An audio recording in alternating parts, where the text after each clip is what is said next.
अस्सलाम वालेकुम वरहमतुल्लाहि वबरकातुहू। ये बहुत ज़बरदस्त किस्म की रिसर्च मैं आपके लिए लेकर आई हूँ। इससे बहुत फ़ायदा उठाया बहुत से लोगों ने, तो इससे हमें भी फ़ायदा उठाना चाहिए। वो ये है कि मुठियाँ भींचिए और हाफ़ज़ा तेज़, क्योंकि हाफ़ज़े की वज़ह से कोई चीज़ हमें याद रहती है, कोई नहीं रहती, हम बड़े परेशान रहते हैं। तो आप ये टोटका करके देखें, तो इंशाअल्लाह उम्मीद है कि हम इससे बहुत ज़्यादा फ़ायदा उठा सकेंगे। ये किसी ने अपना तजुर्बा शेयर किया है और बताया है।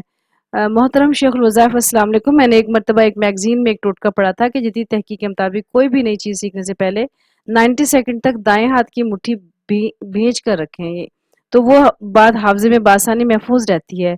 इसी तरह कोई चीज़ याद ना आ रही हो तो बाएँ हाथ की मुट्ठी 90 सेकंड तक मज़बूती से बंद रखी जाए, तो वो चीज़ याद आ जाती है। मुट्ठियाँ भींचने से दिमाग के वो हिस्से मुतहर्रिक हो जाते हैं जो हाफ़्ज़े के अमल से वाबस्ता हैं। मैंने जब ये पढ़ा तो जब मुझे मामूली लगा, मगर जब मैंने ये किया मैं हैरान रह गई कि वाक़ई इस टोटके में जादू है और मुठ्ठियाँ भींची और मज़मून आपके दिमाग में महफ़ूज़ हो जाता है।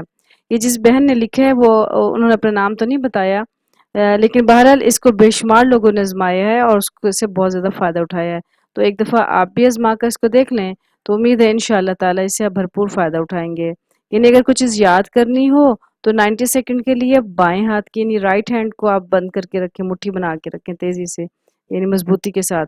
और अगर आपको कोई चीज़ भूल गई है और हम ये चाहते हैं कि हमें याद आ जाए, तो बाएँ हाथ की मुट्ठी को 90 सेकंड तक उसको दबा के रखें, मुट्ठी बना के रखें, तो इंशाअल्लाह वो भूली हुई चीज़ याद आ जाएगी। तो ये तो बहुत ज़बरदस्त चीज़ है, इसको करके देखें और सदका जारी के तौर पे औरों को भी बताएँ, ताकि सब लोग इससे फ़ायदा उठा सकें। अस्सलाम वालेकुम व रहमतुल्लाहि व बरकातुहू।